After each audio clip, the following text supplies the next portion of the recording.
En primer lugar, quiero agradecer al señor rector la invitación. Por varios motivos y por varios amigos tengo vinculación con las universidades jesuitas y me da mucho gusto estar aquí. También, desde luego, a Jorge Cermeño, a quien conozco desde hace varios años. Integró la muy gloriosa 59 legislatura, la que me nombró ministro de la Suprema Corte de Justicia, de ahí tan importante título de esa legislatura, así es que muchas gracias por estar aquí con nosotros. También a todos mis compañeros del Poder Judicial de la Federación, que a pesar de sus enormes cargas han tomado aquí, y a todas las demás personas que han decidido tomarse un tiempo de esta mañana para estar con nosotros. La idea del libro, pues lo explicó muy bien la maestra. Se trata de presentar un proyecto general en 33 ensayos, tratando de diagnosticar cuáles son los problemas mayores que tiene nuestro país en este momento y cuáles son algunas de las soluciones. Y efectivamente, cuando Héctor Aguilar Camín y Raúl Padilla decidieron convocarnos a estos esfuerzos, además bajo el sello de una editorial tan potente como Random House, la idea es que el libro estuviera listo a finales del año pasado para que les presentáramos estos diagnósticos diferenciados y se pudieran tomar algunas acciones. La idea que hemos tenido los autores, los coordinadores, es en estos días estarlo presentando, tratando de influir en la medida de lo posible en los debates que se están realizando, desde luego y de manera mucho más clara para la Presidencia de la República, pero para la composición de los órganos político-electorales que resultarán de las elecciones del 1 de julio, que como todos sabemos están resultando muy competidas, están desafortunadamente teniendo una incidencia de violencia muy alta.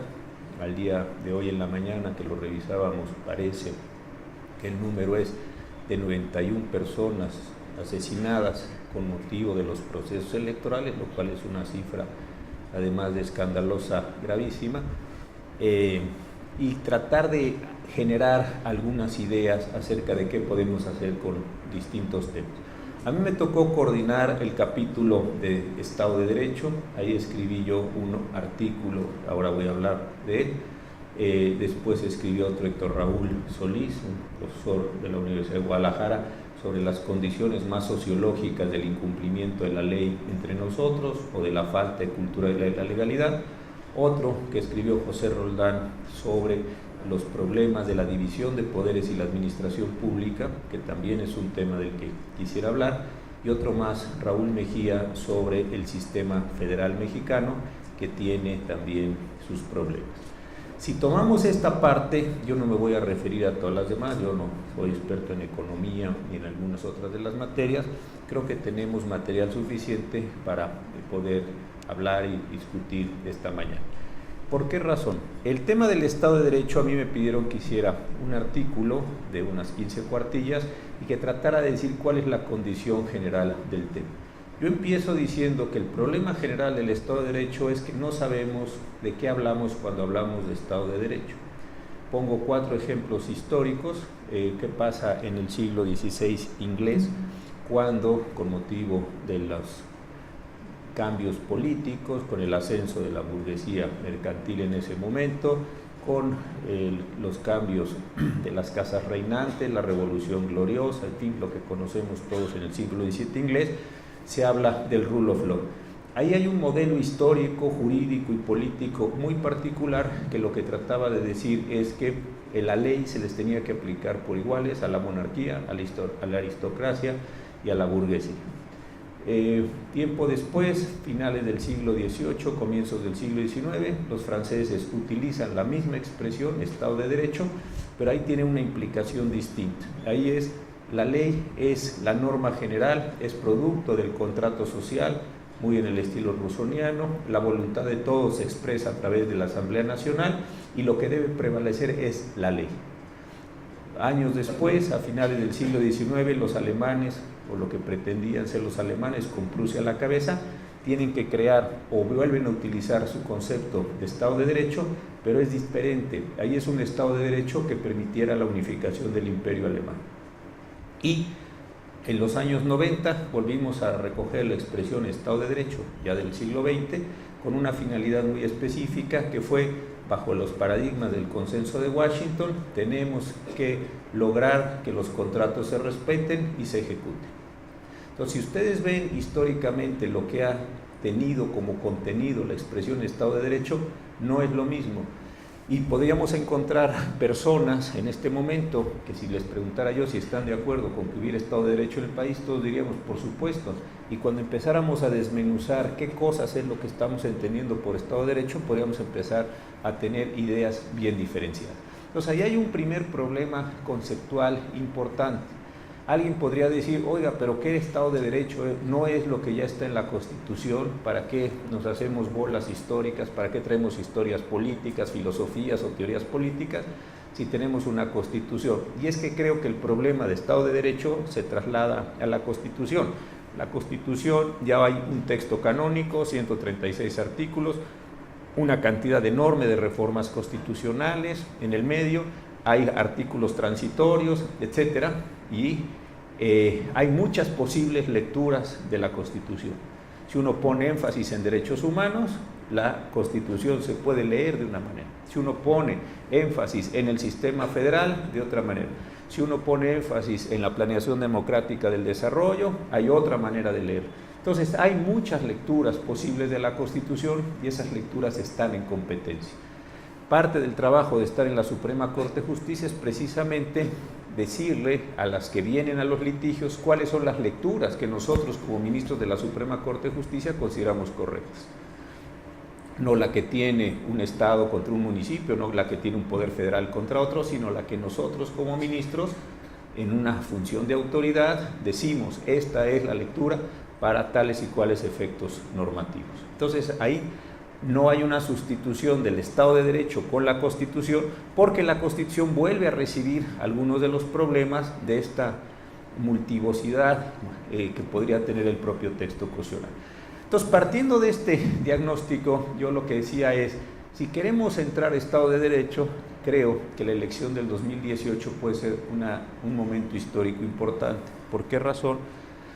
Porque va a venir un momento de legitimidad política para el ganador. No quiero saber quién va a ganar, no es el tema de esta conversación. Alguien va a ganar, las cámaras se van a integrar de una manera, las gubernaturas en juego, las legislaturas, muy bien. Sería muy deseable que se aprovechara esa fuerza política, la legitimación que va a generar el proceso electoral, para que se pensara o se repensara qué es lo que podemos hacer como Estado de Derecho. No dar la expresión simplemente por dada, por establecida, como si tuviera un sentido innato y uno pudiera percibir una esencia en la expresión, sino que es necesario reconstituirla. Muy bien, el primer problema me parece que es ese. En segundo lugar, y aquí ya introduzco los ensayos de Raúl Mejía y José Roldán, yo sí creo que hay necesidad de hacerle una reingeniería constitucional. ¿Por qué? Porque creo que lo que ha acontecido con el sistema federal mexicano en los últimos años es muy complicado. Se han ido aumentando en la fracción 29 del artículo 73 constitucional, las letras A, B, C, ya llegamos a la Z, tuvimos que correr el número de las fracciones, y ahí hay muchas cosas muy desordenadas, muy desordenadas. Comentaba el otro día que ustedes creen que el trabajo que hacemos en la Corte fundamentalmente tiene que ver con derechos humanos, y esto no es así. Yo creo que un 70, un 80% de lo que hacemos en la Corte es resolver conflictos competenciales, a veces a cuento de derechos humanos y a veces a cuento de controversias o de acciones. Lo que tenemos que hacer es decirle a las personas qué autoridad tiene que realizar determinados actos y qué autoridad no puede realizar tales o cuales actos. Entonces, lo que tenemos ahí es un sistema muy desordenado en el federalismo mexicano, porque, insisto, se han ido acumulando cosas que no tienen una clara racionalidad. Hay un sistema federal o una forma de regular el federalismo para salud, para educación, para vivienda, para asentamientos humanos, etcétera, etcétera, etcétera. Y dentro de esas materias hay formas distintas de regular la educación básica de la educación superior. Hay formas distintas de tratar distintas enfermedades. En los temas de seguridad pública hay formas distintas de regular secuestro, trata, de personas y delincuencia organizada. Entonces, ¿qué es lo que uno ve ahí? Una confusión de conceptos jurídicos que me parece que son muy importantes para analizar. En tercer lugar, y este es el artículo de José Roldán, también un diagnóstico que él viene haciendo desde hace varios años en lo disfuncional que se ha vuelto el sistema de división de poderes. Tenemos una imagen, me parece, histórica y un poco atrasada, de que a mayor pérdida de facultades del presidente de la República, mayor democracia. Casi es como una ecuación. Y en un sistema presidencial como el nuestro, que elegimos por copia a la Constitución de los Estados Unidos, a la Constitución de Filadelfia, me parece que no necesariamente en un sistema presidencial es bueno quitarle cosas al presidente de la República y dejar un presidente debilitado. Me parece que es importante racionalizar las actuaciones del presidente, pero en un modelo presidencialista sí es importante que el presidente haga cosas. ¿Y qué es lo que me parece que ha sucedido? Una distribución de facultades originarias del presidente en un montón de órganos constitucionales autónomos, en un montón de órganos desconcentrados y descentralizados, y dentro de las propias secretarías de Estado, una pulverización del ejercicio del poder público entre órganos, institutos, centros, comisiones, comités, etc. Todos queriendo tener autonomía técnica, de gestión y presupuestal. ¿Cuál es entonces la línea de mando dentro de la administración? Una línea muy evanescente, una línea que se va disolviendo porque resulta muy difícil tomar acciones de gobierno en términos de administración. La legitimidad democrática ya se tuvo, ya se fue a las urnas, ya ganó alguien. Después viene una acción de gobierno que tiene que tener contundencia, consistencia, continuidad. De otra forma es muy difícil resolver muchos de los problemas. Entonces, si al final de cuentas ponemos esta mala conceptualización del Estado de Derecho, porque cada quien, insisto, entiende cosas distintas. Si no tenemos claro una unidad constitucional por el conjunto de cambios que se le han dado, porque no hay una narrativa constitucional única. Hubo una, no necesariamente a mí me gustaba, que era esa dialéctica, independencia, reforma, revolución, los héroes que nos dieron patria, etcétera, que era una buena narrativa porque integraba cosas, más allá de que fuera muy simple, pero le daba unidad. Hoy no creo que tengamos una unidad constitucional. Si tenemos un sistema de división de poderes bastante disperso y tenemos un sistema federal bastante atrofiado, resulta muy complicado establecer Estado de Derecho en el país, como concepto general. Y luego viene un problema, para mí, tan o más importante como el anterior, que es que cuando se realizan las reformas, esas que nos van a sacar de los problemas, esas que nos van a dar solución, esas que nos van a generar un mundo mejor, no generamos competencias para las personas que tienen que realizarlas. Se nos ocurrió un día, y me parece a mí un buen diseño, haber hecho una reforma penal en 2008, pero del 8 al 16 no capacitamos gente. Los policías no saben hacer cosas que tendrían que saber hacer en términos del nuevo sistema de justicia acusatoria. ¿Por qué? Pues porque nadie les enseñó. Les pagamos 9,000 pesos mensuales, les pedimos una educación muy básica y después queremos que sean unos genios de la investigación, unos tipos listísimos, unas personas que se paren en audiencia, que tengan unas capacidades retóricas. Eso es muy complicado que suceda, y lo digo con el mayor respeto a los policías. Los servicios forenses pues son malísimos en casi todas las entidades federativas. No hemos hecho la capacitación. Si de eso pasamos a otras actividades, el Estado no capacita a sus servidores públicos para que hagan las nuevas tareas que el propio Estado se echó de carga para realizar transformaciones. Entonces, el diseño normativo no es bueno y las competencias de aquellas personas que tienen que realizar esas nuevas actividades tampoco las tienen. Si uno entra a trabajar a las 9 de la mañana y sale a las 9 de la noche o a las 7, la hora que sea, y luego el transporte y todo, y adicionalmente se tienen que adquirir habilidades, pues resulta sumamente complicado que vaya a haber un proceso de transformación. Entonces, los tres artículos, tenemos una amistad de muchos años, Raúl Mejía, José Roldán y yo creo que hemos hablado de esto, muchas cosas van un poco en esta dirección. Es decir, no se puede suponer que las cosas se van a transformar haciendo más de lo mismo. Si lo que hemos estado haciendo no nos está dando por resultados, no porque hagamos más de eso mismo va a ser una mejora. No hay una solución puramente cuantitativa en estas cosas. Trabajo 10 horas, pues ahora trabaje 2. Pues no es un consejo muy bueno, ¿no? Eso parecería que uno tendría que decir, ¿qué es lo que no está resultando? ¿Qué es lo que nos gustaría que aconteciera?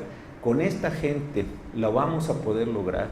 ¿Está razonablemente bien diseñado lo que lo que queremos hacer o no? Yo sé que es muy complicado en el momento actual, que las personas están muy lastimadas, muy dolidas, que hay problemas derivados, unos de la delincuencia, otros de la desocupación, otros de la falta de posibilidades. Lo entiendo muy bien, pero me parece que sí tendríamos que encontrar formas diferentes de pensar aquello que estamos haciendo, porque lo que estamos haciendo, insisto, no nos está dando buenos resultados. No sé si en todo hay cosas que funcionan bien, pero sí en muchos aspectos no se da. Y el tema importante para ir concluyendo y dejar espacio para que esto sea un conversatorio de veras, lo que me parece importante es que se nos están acumulando problemas, y más problemas, y más problemas. Yo ponía el otro día un ejemplo que es este. ¿Cuántos desaparecidos tenemos en México? Nadie sabe a ciencia cierta. Y yo lo ponía un ejemplo. Si yo mañana fuera a un país extranjero y me preguntaran, ministro, ¿en México hay un desaparecido? Sí. ¿Hay 10 desaparecidos? Sí. ¿Hay 100 desaparecidos? Sí. ¿Hay 1000? Sí. ¿Hay 10,000? Sí. ¿Hay 100,000? Yo creo que no. ¿Me puede usted decir entre 10,000 y 100,000 cuántos desaparecidos tenemos? Y si mi respuesta fuera, no lo tengo muy claro, probablemente el que me estaría entrevistando diría, qué señor tan tonto o qué señor tan irresponsable que no sabe entre 10,000 y 90,000 y 100,000 cuántas personas hay en México. Piénsenlo en términos de que si ustedes lo vieran, dirían, este señor no sabe ni lo que está hablando, este señor es un tonto. Entonces, yo sé, por los números que veo de gobernación, los números de la CNDH, etc., que hay más de 10,000, y por los mismos números sé que hay menos de 10,000, o sospecho que hay menos de 100,000, o quisiera creer que hay menos de 100,000. ¿Cuántos hay en ese margen? Nada, no lo sabemos.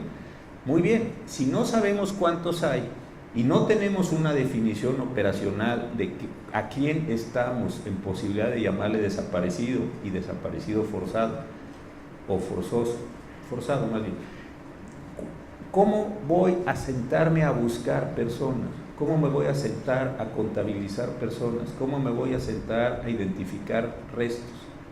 ¿Cómo voy a empezar a hacer cosas hoy para que dentro de 10 o 15 años no tenga una enorme cantidad de personas lastimadas que no han encontrado a sus deudos, ni siquiera saben si están muertos o desaparecidos o se fueron, o en esta cuestión, si están locos por ahí caminando en la calle? ¿Dónde están esas personas? Esto como herida social que no va a sanar en 10, en 15, en 20 años, nos va a volver a lastimar como sociedad, o nos va a seguir lastimando. Entonces, no ver eso hoy de algo que indefectiblemente va a suceder, me parece trágico. Lo mismo estamos teniendo con desplazados, etc. Entonces, alguien podría decir, oiga, ¿y no le parece que en lugar de estar pensando en abstracciones como el Estado de Derecho, lo que tendríamos que hacer es salir a campo y ser más operativos en eso que usted mismo reconoce? Sí, lo único que creo es que no se puede salir a campo, no se puede salir a rehacer el mundo si no tiene un esquema jurídico razonablemente claro. Esta universidad tiene unas instalaciones preciosas. Cuando la fundaron hace 35, 40 años, pues esto debe haber sido un terreno completamente baldío. Para poder construir esta universidad, para poder llegar a este sistema, debió haber habido planos, drenajes, un montón de cosas, de dónde iban a traer la electricidad que seguramente no pasaba en el poste aquí, muchas cosas. ¿Y qué se tuvo que hacer? Un programa, una estructura. Entonces, después de eso se pueden empezar a hacer cosas. Yo lo que observo es que al orden jurídico le estamos aviente y aviente y aviente cosas, como si todo cupiera, como si todo tuviera sentido, como si todo fuera virtuoso, más leyes y más normas, evidente, lo que total pues es el orden jurídico. La ficción que yo tengo, esto es algo como el mar. Pues total, tiremos todos los desperdicios al mar, porque el mar es grande y porque el mar es todo lo absorbe. Pues ya vimos que no, ahí están todos los problemas de basura, de botellas, etcétera. Por poner simplemente una imagen de lo que estoy queriendo decir. Entonces sí me parece que nos tenemos que preocupar por el orden jurídico como orden jurídico, como estructura general de convivencia, de comportamiento que decía el padre rector hace un momento.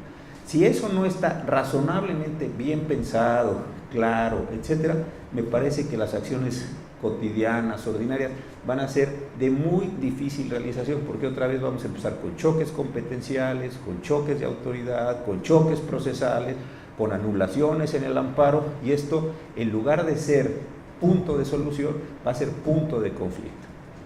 Entonces, yo creo que esto es lo interesante, al menos de la parte de Estado de Derecho que a mí me tocó coordinar del libro.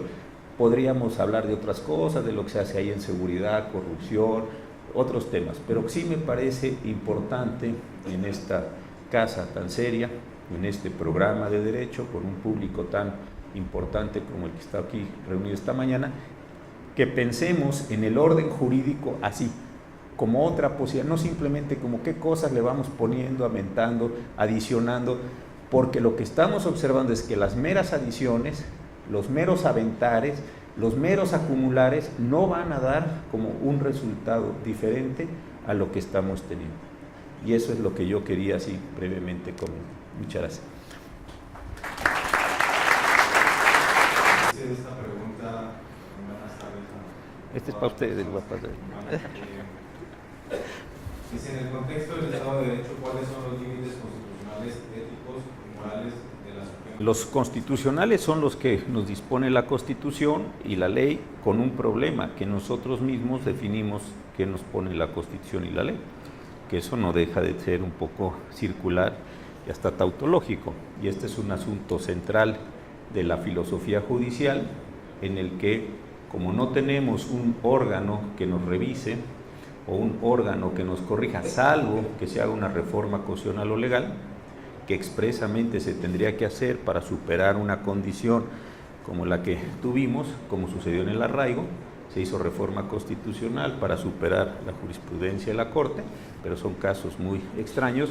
Nosotros estamos bajo este esquema que dicen los estadounidenses del self-restraint. ¿Qué quiere decir esto? Que nosotros mismos generamos los límites por los cuales nos vamos a guiar. Es un problema de verdad bien complicado, porque a veces existe el sueño o la ilusión de tratar de corregir desde la Corte cosas que también uno sabe que podrían ser materia de otros órganos, por ejemplo, del legislador. Entonces, jugar con eso es un tema central. E insisto, no es que se pongan cosas, porque la propia Constitución y la propia ley son interpretables y eso da algunos márgenes. Yo creo que la única solución es cuando existe una academia muy, pues que digamos, aguerrida, donde esa academia realiza críticas puntuales, constantes, consistentes, informadas a lo que estamos decidiendo. Existen algunos pocos esfuerzos en esto, el blog de los Juegos de la Corte que lleva Saúl López Noriega y algunas otras pocas cosas, pero no está habiendo controles sociales y controles profesionales sobre lo que nosotros estamos decidiendo. A mí esta es una parte, con toda franqueza, que me preocupa. No lo digo ahora que ya me voy de ministro, sino lo dije desde antes, para que no digan, ahora que se vaya le quiere poner allá los demás límites. No, desde antes yo andaba en esos temas, pero sí me parece que nos falta mayor control social como institución. Hay otra pregunta que dice, ¿qué acciones se deberían realizar para restablecer las fuerzas de las instituciones y materializar la teoría legal en el Estado mexicano?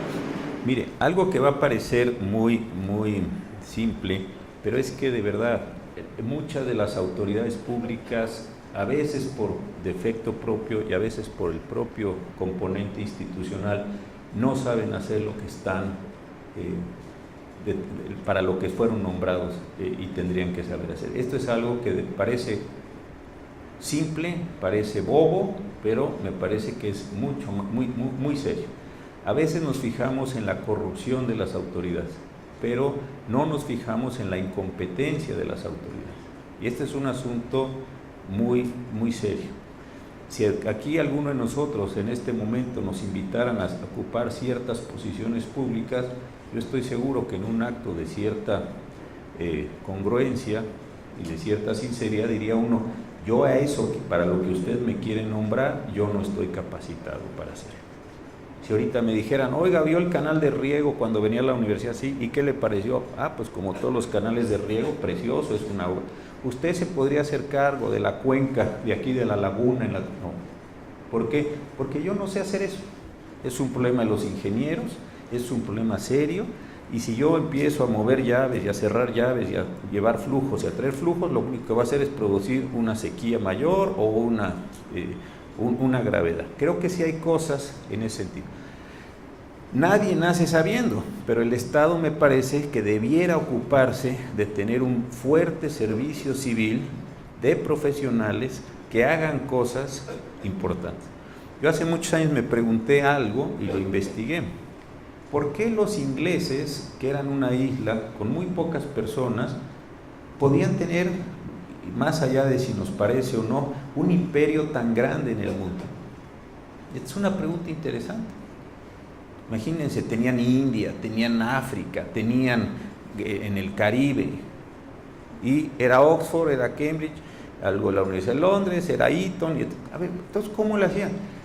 Porque tenían una cosa, y además tenían continuidad de partidos políticos, etcétera, porque tenían un servicio civil de carrera que llegaba hasta los subsecretarios.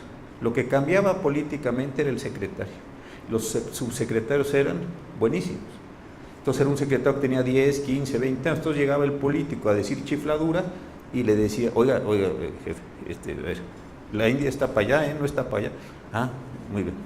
Entonces hay un servicio que corrige, hay un servicio que ordena, hay un servicio que modula, hay un servicio que genera una efectividad. Y este sí me parece un asunto. No se sabe, pues se entrena y se hace hasta que la gente... Ahí sí me parece que hay una cosa. Y yo algo que he observado es que parte del deterioro del institucional es el no saber hacer, y podríamos poner muchos ejemplos, aquello para lo que se fue contratado. Pregunta Ariel Carvajal. Ante la evidente carga del Poder Judicial de la Federación, en específico de la Suprema Corte, y lo diverso de las temáticas que se resuelven, ¿cree oportuno establecer un tribunal constitucional con independencia de la Suprema Corte? Yo en lo personal no. ¿Por qué razón? Porque creo que tenemos un diseño constitucional muy peculiar en México. Hace algunos años publiqué un librito, por si les interesa, que se llama Modelos y Sistemas del Control Constitucional en México. Está publicado en la UNAM. Y lo que yo hacía es una historia, no esta historia lineal de Reforma 1, Reforma 2, sino como una idea de identificar modelos, así como en ingeniería o en otras profesiones. ¿Cuáles han sido los modelos con los que...? Y el modelo mexicano no es raro, sino es rarísimo. No existe en el mundo nada que se parezca. ¿Por qué? Porque tiene una historia tan propia, tan peculiar, tan construida para resolver sus propios problemas, que no. Yo creo que es un sistema funcional, pero ¿qué es lo que quiero decir? Que es difícil. Ponemos el Tribunal Constitucional y el Tribunal Constitucional va a generar muchas dificultades en el sentido de con qué finalmente sí se va a quedar la Corte. Se va a quedar con controversias, con acciones. Un Tribunal Constitucional vale la pena que se quede con contradicciones de tesis, vale la pena que el Tribunal Constitucional sea última instancia en los juicios de amparo. Tenemos que meter la cuestión previa como los españoles y algunos autores nacionales lo han postulado. Yo en lo general creo que no está ahí el problema. Lo que sí creo que hay un problema es de diseño general del amparo. Aquí están los jueces y magistrados federales, que nuevamente a todos les agradezco mucho. Tenemos unas cargas pavorosas de trabajo. ¿Por qué? Porque todo lo revisamos. De veras vamos a seguir en un sistema donde todo acto de autoridad del país, todo, lo sigamos revisando los federales, o vamos a tener que decir, mire, vamos a tener que ir cerrando otra vez de esos flujos algunas válvulas para que no todo suba. Yo creo que por ahí hay soluciones interesantes que podrían ayudarnos, pero ir generando otras instancias, en lo personal creo que sería complejo. Esta es una pregunta de un tema distinto al que hemos estado tratando. Dice, ¿cree que regular el uso recreativo de drogas reduciría la violencia relacionada con el narcotráfico? Y tal vez yo agregaría, ya no lo dice la pregunta, pero yo me he preguntado si usted ve en las propuestas que hay de los candidatos algo en este sentido, algo distinto a lo que ya hemos venido haciendo. Yo de las drogas tengo un voto particular en los asuntos del uso recreativo y creo que estos son procesos, y eso trata de decir el voto concurrente, porque no fue en contra, que esta es una actividad que debe realizar el legislador. Creo que los jueces tenemos herramientas muy limitadas para hacer todo lo que se nos pide hacer. De verdad, desde la Corte y a través de unas cuantas sentencias vamos a generar las campañas de prevención, los programas de deshabituación, las condiciones de siembra, las condiciones de calidad. Es dificilísimo que con una sentencia, donde hay una litis concreta, que para que nos llegara tiene un problema particular de constitucionalidad, uno haga un diseño general del mundo. Creo que esto sí es función del legislador. El legislador tiene mejores herramientas para decir, muy bien, pensemos que vamos a legalizar marihuana, extraordinario. ¿Quién la va a cultivar? ¿Cómo se va a cultivar? ¿Cuáles son sus procesos de calidad? ¿Quién la va a distribuir? ¿Cómo la van a distribuir? ¿A quién se la van a entregar? Etcétera. Eso solo puede hacerse en un marco general, primero legislativo y después administrativo, con normas oficiales mexicanas, reglamentos, acuerdos circulares, programas en la Secretaría de Salud, en el Seguro Social, etcétera, etcétera, etcétera, etcétera.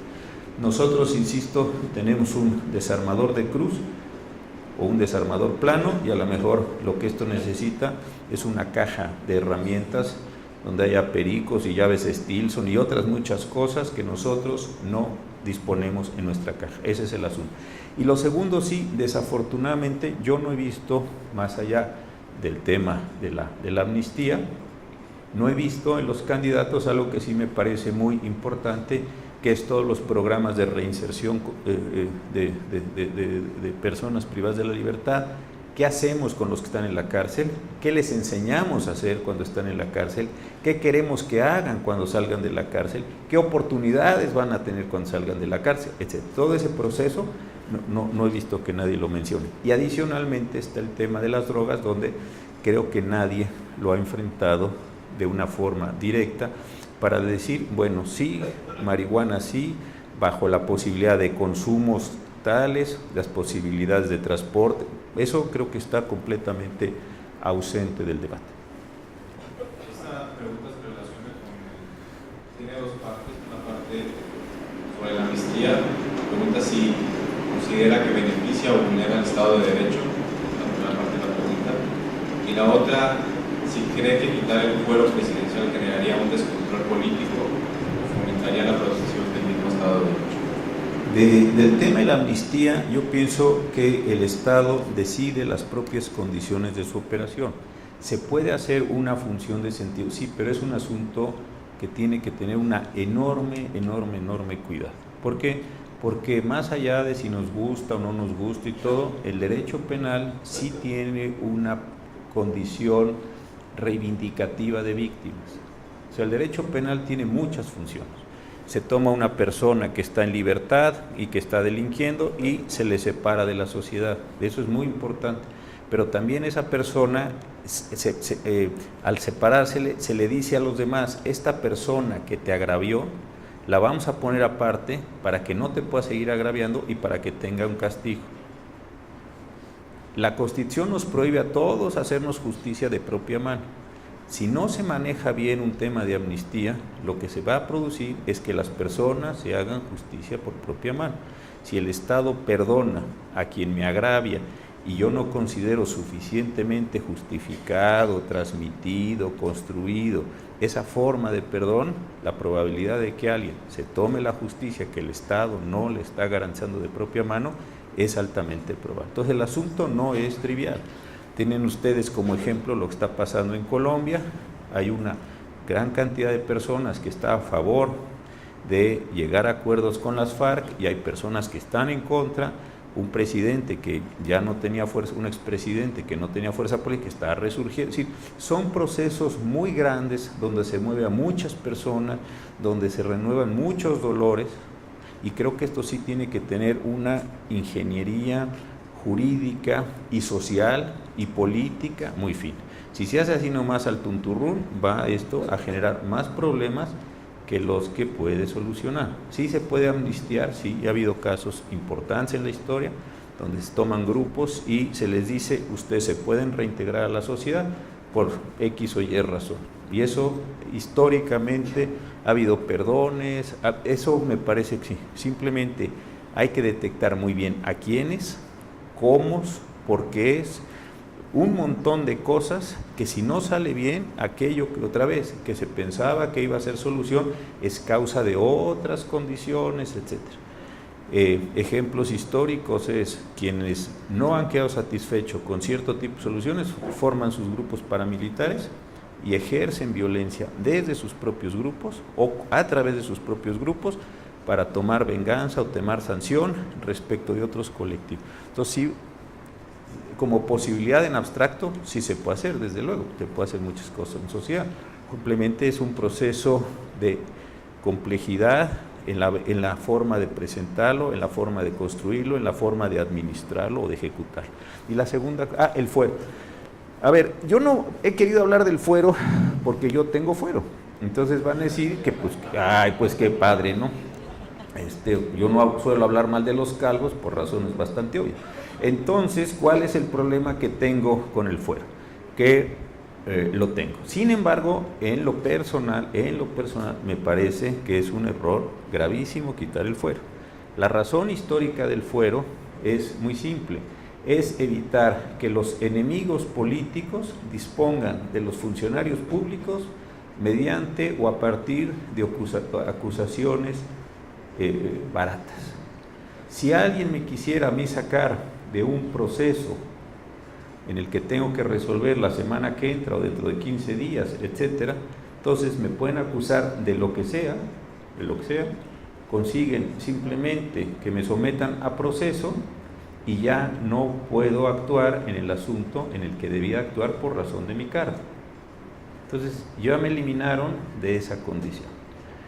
Y la invención del fuero, y que correctamente se debe llamar inmunidad procesal, no fuero, porque tiene un origen histórico y una condición distinta, que ya la sabemos, debiera ser, no me pueden someter a mí a un proceso durante el tiempo del ejercicio de mi cargo, a menos de que la Cámara acepte que yo cometí o que hay posibilidades serias de comisión de un delito. No quiere decir que cuando yo deje el cargo no me puedan acusar por aquello que se dice que cometí. Si yo ahorita mato a una persona, tienen que primero hacer la investigación, luego ir a la Cámara, luego retirarme la inmunidad y luego someterme a proceso.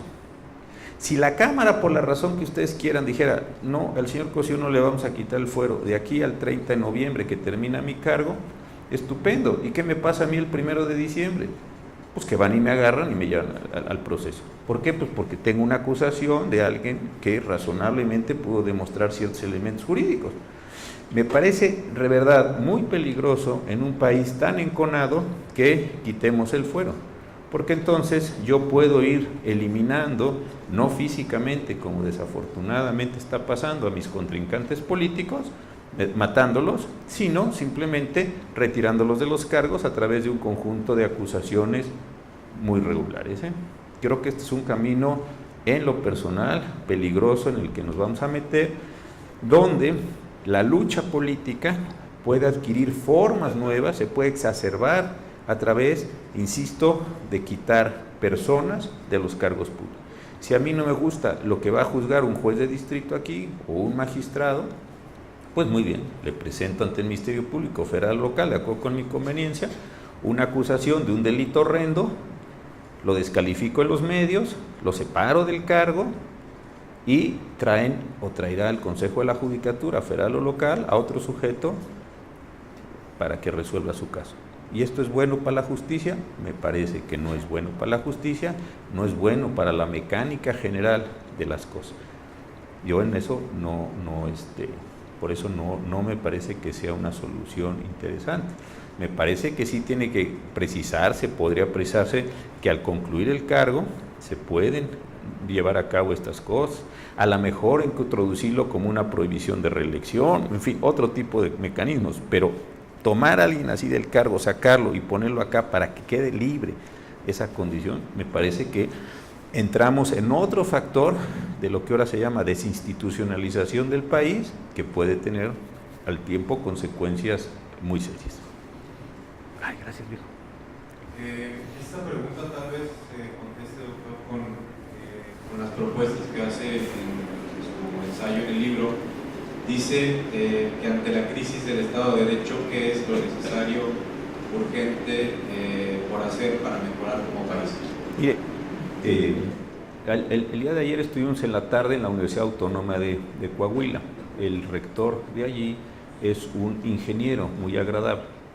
Y yo decía que me parecían muy interesantes las formas en las que los ingenieros resuelven problemas.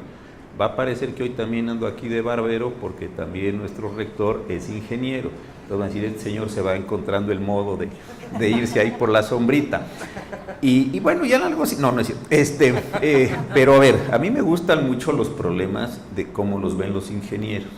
No ven el universo completo, no ven la totalidad del mundo, no ven el problema concreto que tienen enfrente.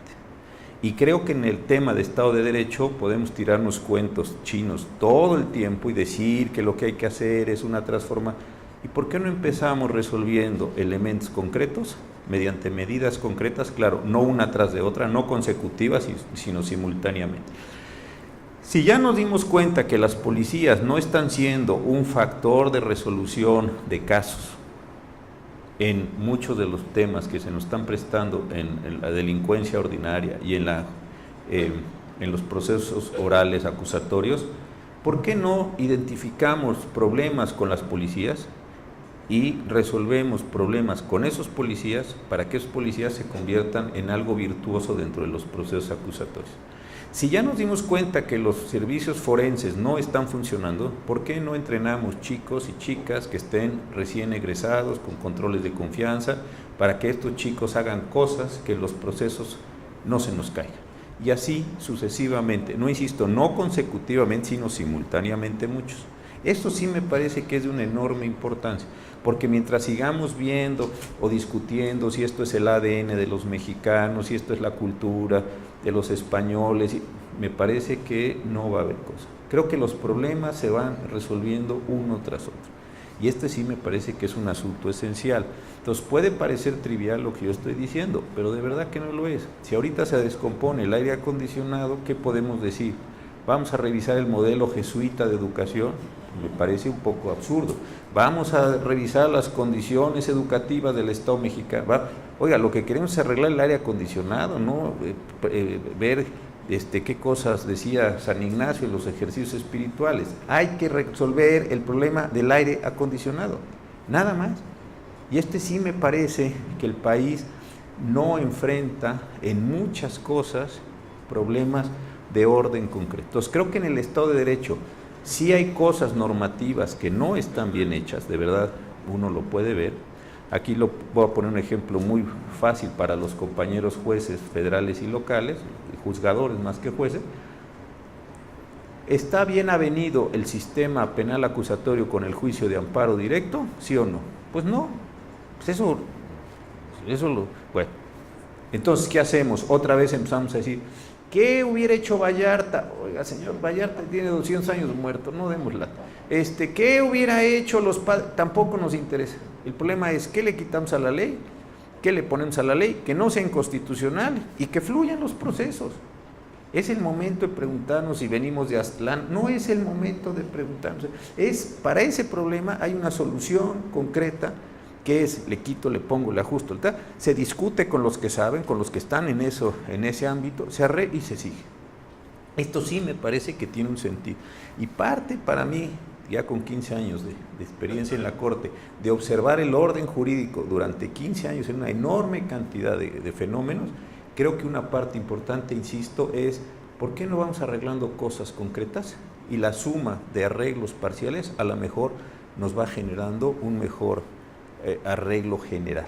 Yo sé que va a decir, qué señor tan ingenuo, pero de verdad, después de 15 años ya de ver y de estudiar y de tener un equipo de trabajo tan bueno como el que tengo, de todo es, por cierto, Juan Pablo está ahí, de todo eso, ya, ese es el comercial que te dije que te iba a hacer. Entonces, ya que tengo todo eso montado, de verdad que se pueden hacer cosas en ese mismo sentido. Pero esta pregunta la voy a formular un poco amplia, pero básicamente quisiera saber su opinión sobre una Fiscalía General Autónoma. A ver, yo creo que ahí hay una discusión política bien de fondo. Queremos que el fiscal, el órgano de persecución de los delitos, dependa del poder político o tenga su propio poder y su propia legitimidad. Este es un asunto central. En distintos momentos que se ha presentado esta posibilidad, algunos miembros del poder político, presidentes de la República, han dicho: yo quiero que el fiscal sea autónomo y que no dependa de mí y que él tenga su propia consistencia. Y algunos otros piensan que la fuerza del fiscal radica en la fuerza del presidente de la República. Creo que es un asunto muy importante. Si podemos encontrar esa solución, que es o más bien decidir esas dos cuestiones, viene el segundo tema, que es para mí casi más importante que el anterior. ¿Quién o cómo se debe articular la política de investigación y persecución de los delitos? Voy a poner un ejemplo. Hace un par de meses leo en el periódico la siguiente noticia: el jefe de la policía de Israel recomienda a la Fiscalía del Estado de Israel procesar al primer ministro. ¿Qué nos indica esa noticia? Que la verdad es que es bien interesante. Que quien tomó conocimiento de la posible comisión de los delitos fue la policía, no el Ministerio Público. Yo no fui como ciudadano afectado al Ministerio Público a denunciar mi delito, sino fui a la policía a denunciar la posible comisión de un delito. La policía, ¿qué supondría uno que hizo?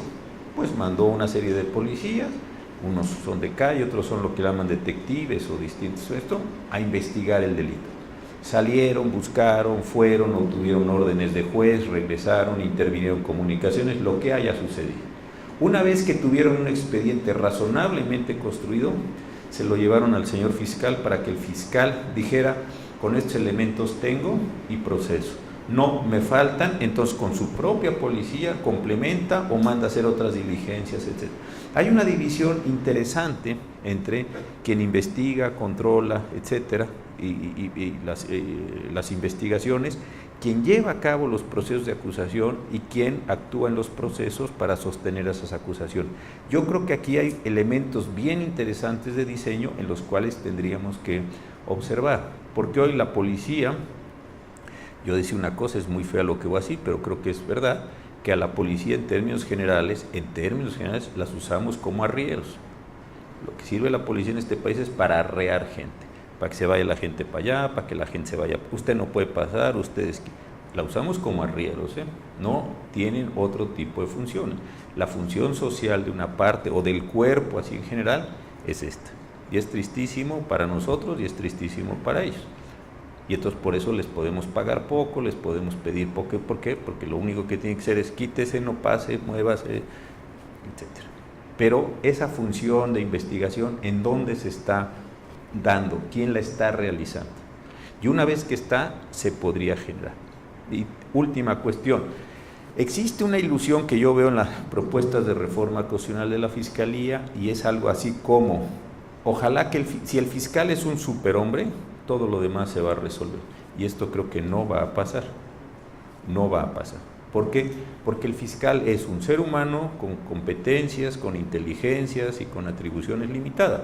Lo que se necesita es un modelo de fiscalía, ahí sí, un conjunto de fiscales con condiciones autónomas, con posibilidades de persecución del delito, de investigación, etcétera, de ellos, de los distintos. El fiscal que está, no sé si hay un fiscal para Coahuila, o hay un fiscal para Torreón, o hay un fiscal para la zona lagunera, o hay un fiscal, no lo sé, pero habría que pensar el diseño general de todos estos elementos. De otra forma, ¿qué es lo que acontece? Que otra vez ya tenemos al super fiscal, y este hombre le atribuimos cualidades divinas, todo lo ve, todo lo sabe, eso no va a suceder. Y a la fuerza va a ser, este fiscal resultó malo, el modelo no se hace. ¿Por qué? Porque tiene esto que ser sistema, no tiene que ser persona. Ahí sí le estoy viendo un problema en lo personal muy serio a lo que estamos viviendo. La última pregunta que tenemos es, en un sistema de pesos y contrapesos y en relación con la forma en la que se eligen a los ministros de la Corte, ¿cómo cree que se puede lograr un mayor grado de independencia? A ver, la independencia se la da uno, esto creo que sí es muy importante, pero yo insisto, creo que la sociedad tiene que ser mucho más vigilante de sus jueces. La forma en la que nos vigilan es de verdad una forma mala. Si venimos en un vuelo de primera clase, pues nos dan 2 tuitazos ahí, ¿no? El ministro, si la sentencia que dicto no les gusta, entonces yo soy conservador, o yo soy liberal, o yo soy no sé qué, no sé cuánto. Creo que son formas muy rudimentarias, de verdad muy rudimentarias, de control social sobre los juzgadores. No existe en la academia un ejercicio formal, serio, concienzudo, continuo de análisis de lo que nosotros resolvemos.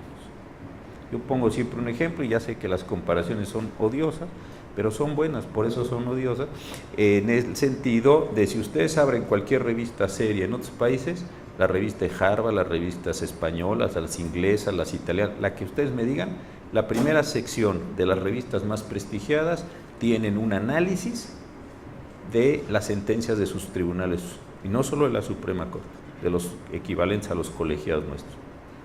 ¿Qué es lo que ustedes observan? Que la profesión está interesada en controlar a sus ministros, criticarlos, decir cosas de ellos, de sus sentencias, etc. En nosotros no existe nada de eso. Aquí es, si a un cierto grupo le parece muy sensata la sentencia de matrimonio de personas del mismo sexo, dirá qué grandiosa corte. Al grupo que no le parece dirá qué gente tan tonta y mala la que ha puesto en la corte. A eso se reduce la crítica, es una crítica sumamente plana. ¿Qué pasaría si dijera el ministro que en el asunto A votó A y en el asunto B, que se parecía mucho a A, votó Z?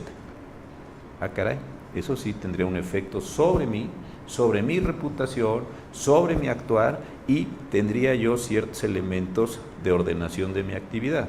Pero si dicen el ministro que es corrupto, como yo no me siento corrupto ni presentan una acusación, agarro la página del periódico y la paso. ¿Por qué? Porque no tiene ningún efecto sobre mi función, a lo mejor puede tener un efecto sobre mi estado de ánimo. No sé si me estoy explicando. Esto es muy, muy serio. No hay una actividad de control social en ese sentido. Y segundo, también me parece que ha empezado a haber una actividad social muy importante, y en una universidad y en un proyecto tan importante como es este, vale la pena decirlo, es muy importante que se metan como sociedad civil organizada, como sociedad civil informada, como sociedad civil respetuosa, a definir quiénes van a ser los miembros de la Suprema Corte y los miembros del Consejo de la Judicatura. Es decir, ¿qué queremos? Yo me voy el 30 de noviembre, mi proceso de sustitución debe estarse dando como para noviembre. Muy bien. ¿Qué quieren que llegue? ¿Una mujer, un hombre, un cuate conservador, una cuata liberal? No sé. ¿Qué es lo que la sociedad? Ese proceso sí me parece que se tiene que hacer desde fuera, sobre todo en una situación donde tenemos un presidente electo, un presidente ya saliente, un Senado de la República que se está reeligiendo, un conflicto postelectoral que se anuncia bastante complejo.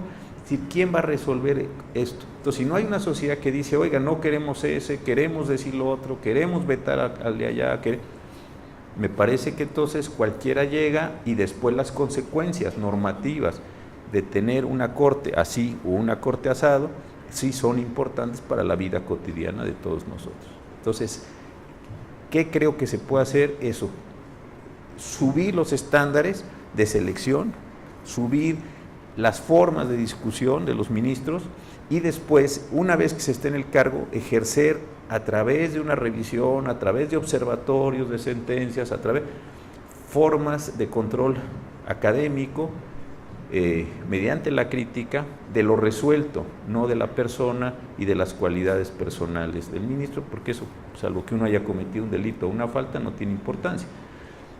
Si me acusan y me procesan, eso sí tiene importancia, pero entonces me tendrán que demostrar en juicio, eso sí no, pues no tiene ninguna importancia, más que la ofensa, el insulto y el arrebato.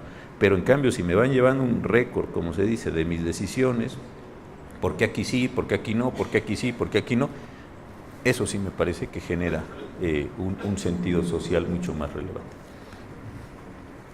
Ya no tenemos más preguntas, entonces si me lo permiten, Roberto, quisiera comentar, hacer una confesión, agradecimiento primero que Dios me absuelva de este pecado. Y claro que fui muy insistente en que el ministro estuviera por acá, le di mucha lata para que aceptara la invitación y decir que no lo hice, no lo hicimos junto con Roberto, con la directora en un afán personal o algo por el estilo, sino que en la tradición jesuita se dice que hay que ser hombres y mujeres para los demás, y entonces yo me pregunto con mucha frecuencia cómo puede ser la comunidad universitaria para y por los demás en la región. Y entonces creo que ya no estamos en la época en la que los jesuitas tienen que ir a la guerrilla, o en la que los jesuitas tienen que andar haciendo las cosas que tradicionalmente hacen, sino que la forma en que la comunidad universitaria puede servirle a su comunidad es precisamente pensando los problemas que enfrentamos. Muy bien. ¿A qué lata dieron de veras? De